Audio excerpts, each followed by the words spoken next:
Yeah, back again. And it's like God is moving on. Last time we looked at where now God is now confronting me in a way that is confronting me. It's like he's fed up with whatever I do, whatever I say. He's concerned. He's concerned, completely concerned, because and also connecting it with what James was saying, how tongue is powerful. Very powerful. And I think God opened his eyes to see something that is so huge for the people to know, to really know. So this time around, it's like God is also coming in my life again. And it's like, now this time round, is the opposite of the other one. The first one was, like he does not want you to speak. Yeah, exactly. It's like, you're about to do something, he comes and stops you. But this one, he's allowing you to do what you want to do. That's how I deal with it. It was amazing how God used to do things. It's like he's allowing you to do it, and then he comes. So do you have circumstances in your life where you could find yourself, God is allowing you to do it? Yeah, exactly. And then he says, I'm going to get him. Many a times, first I will explain the expression of God. It will come in a pain of shame. It's like you can feel ashamed of whatever is being done or whatever you have done. It's like you feel like this is childishness. This is like, you're embarrassed of yourself. You're embarrassed of yourself. You can't even embrace the act. You cannot even embrace yourself because you have done it. It's so shaming. Yes. And so at that moment, it's like God is, and you've asked me a good question, circumstances in which I used to do things. There are many times. So sometimes I used to, previously I was talking of some of the things that I loved. I used to watch Indian series. And I really, Indian series. I really loved watching Indian series. And so sometimes I will miss one of the series maybe within the week, and then they will repeat it maybe on a Saturday. And you don't want to miss. I don't want to miss. So on Saturday they will bring the series from Monday to Friday, like from morning to evening. It's like that is the whole day of series. The whole day of series. So it's like I was repeating the same thing, and it's like you can't feel like you've ever watched it. It's like becoming new to you the more you watch it, every time you watch it, because you love it. It's like it was interesting. And in the morning my mom will leave for me some chores to do, some of the things just to do. And it's like when she comes, expecting you. Yeah, I expect that I've done everything that she told me, so that things will work out smoothly. Because when you do these things will run out smoothly. Maybe washing utensils, preparing the house, all these things, and it's like, and it will make her work easier. Maybe when she comes with the food in the evening, it's like she's just preparing the and in your mind it's like, Mom, go. Mom, just go. Just go. I'll do it. So I used to do that thing repeatedly. Until the moment she goes, you go to the TV. I go to the TV. So she will come back at home. Find like it's the time I'm starting washing utensils.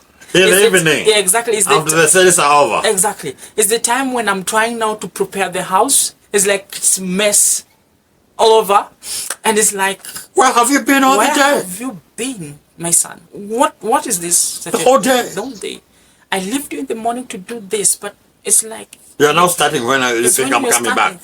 Yeah, it will bring a little bit of collision with my mom. I never loved what I was doing. So God was now coming there now. I've done it and I've been doing it. I've done it and I've been doing it. And Mom is so mad. But it's like I'm not ashamed of myself. But this time around, God is bringing a pain from within that squeezes your spirit to bring a certain life of like, this is not the way you're supposed to do it. You're ashamed of yourself. Now you are ashamed of yourself. What you have been doing is not good at all. It's not acceptable by God. It's not acceptable. It's not expected. You have to God is not expecting. Exactly. Exactly. God is not happy with what I'm doing. And I found it, at some point I cried when God came in my life in that way. When you're speaking these things, you are reminding me of David. Yeah, exactly. David takes the wife of Uriah, Yeah, exactly. and eventually he goes on and killing the Uriah. They have a child, They have a child. and he just like God is not seeing. Yeah. You know, And then one day God showed up. God shows up. Through Nathan. Yeah. Go and tell him this story. And then David is listening to this story And as if it belongs to somebody else. Yeah. And God tells him, it's you. It is you. It's you. I'm talking about you. It's you. It's not about And any other David person. was embarrassed. Embarrassed. He felt as if a Ashamed. child. Yeah, exactly. Just found himself making a fool of himself. A full of himself. So that is the feeling now. Oh my goodness. This And the- God is telling him, Yeah. why? Exactly. What are you doing?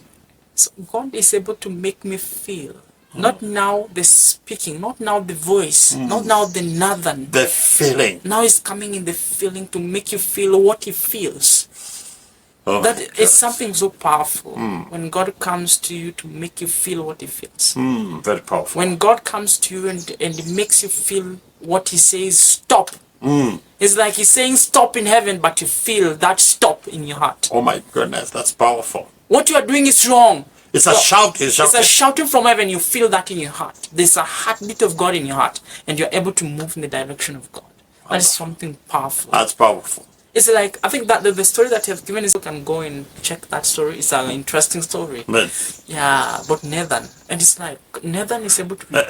and one of the things that really touched me in that in that story Yeah. is now God is explaining his heart to David, David. and he's telling him, I've given you all the women, The women of Israel. Imagine the women of Israel. all the women in The Judah, entire village. all the women in Israel. exactly. And if they were not enough, Yeah, you could have just I could have given you more. more. And God is asking, why? Not even taking. I could have given You more. I, God. All the women in Israel, Imagine. in Judah, Yes. and I could have given you more. And then God asked, why? What a Why? heart. Why? Why? What a heart. And he allowed David to What see a himself. feeling. Exactly. In He that. just felt, No. what did I do? What did I do? Shame of himself. Ashamed of himself. That is the feeling now. I was able to feel the heart and the way God was feeling at the moment. And I felt crying. What I've been doing, it have been hurting my mom. Hurting It have been God. Hurting the surrounding. Maybe the child comes up in the evening, it's like the child have not got a time to, my mom have not got a good time to prepare food for the child. Tomorrow she's going to school, those kind of things. So that was the thing that was happening. And it's like God was fed up. God was able to bring that moment of David in my life to be able to feel it. And the moment he comes, that thing shut. That thing shuts. The moment he confronts it that way, it shuts. that thing shuts. That thing It's a shuts dry in your life. automatically. Oh, you don't repeat that. You don't repeat it. What are those things that you are doing? What are those things that you're doing? And thinking that God is not seeing. Yeah, and you think that God is not seeing. It's like you're looking left, right. You forget to, and you look forward, and you look backward, and you forget looking up. What are those things that you're doing, thinking that God is not doing? The Bible says that the darkness is as light to him. He sees those things. He sees darkness as light. The things that you do in the darkness is as light to him. He sees them. Yes. He's gazing down and he's seeing And he them. says, stop. He's saying, stop those things. Stop killing. Stop doing what you're doing. Stop that. Stop what you're doing. God is looking down, and today he's saying, stop those things. What are those things? And so, analyze yourself. Analyze yourself. Yes. That is the only thing. Analyze yourself. Then another level comes when God says, when now David is saying, examine my heart. That's a deep thing. Yes. When you analyze yourself, now God comes, is now he's looking inside your heart and is now telling you this and this and this, you have to leave it.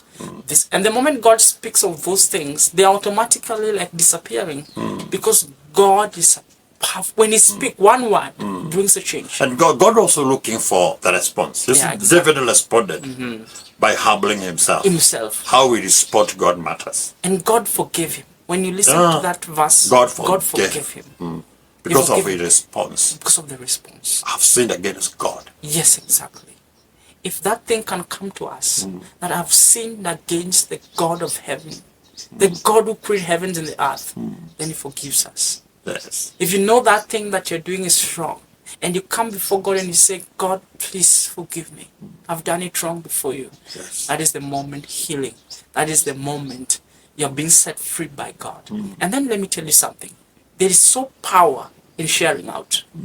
There's so much power in sharing out. If you feel like you want to leave that thing, if you feel like you want to put that thing to an end, the moment a spirit is exposed, it just evaporates. You expose that spirit that is within your heart, that is making you to, or drives you to do that. When you expose it, it goes away. That is the secret. The secret is sharing out. Find a truthful brother, the person who you can trust, and share with him. Not just a person, a godly person, because people who have God in them, they have a certain wisdom within themselves, and they are able to contain those kind of secrets. And may God bless you.